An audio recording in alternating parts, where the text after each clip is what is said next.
Samantala, Chinese national ninakawan sa isang hostel sa Quiapo. Tinutugis na ng mga pulis ang suspect. Detalye na balita mula kay Boy Gonzales sa Aris29. Boy.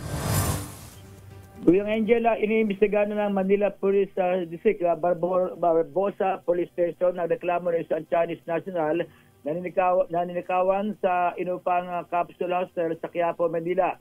Kinilala ang biktima na si Sang Lee, 56 anyos, estudyante ng Lyceum of the Philippines University at pasamantala nanunuluyan sa number 8 Hostel Hidalgo Street sa Isabel de Hidalgo Condominium sa Quiapo. Nawawala ang kanyang laptop na nagkakalaga ng 80,000 pesos at isang cellphone na nagkakalaga naman ng 30,000 pesos.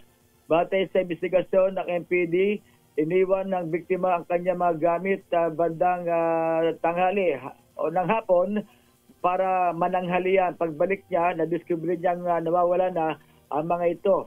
Sa CCTV footage, nakita umano ang suspect na iniangat ang camera upang maitago ang pagnanakaw at agad na umalis sa hostel na may dalang travel bag. Nakilala ang suspect na si Victorio Empuesto, residente ng Parañaque City at Imus, Cavite, na kasalukuyang pinaghahanap ng mga otoridad.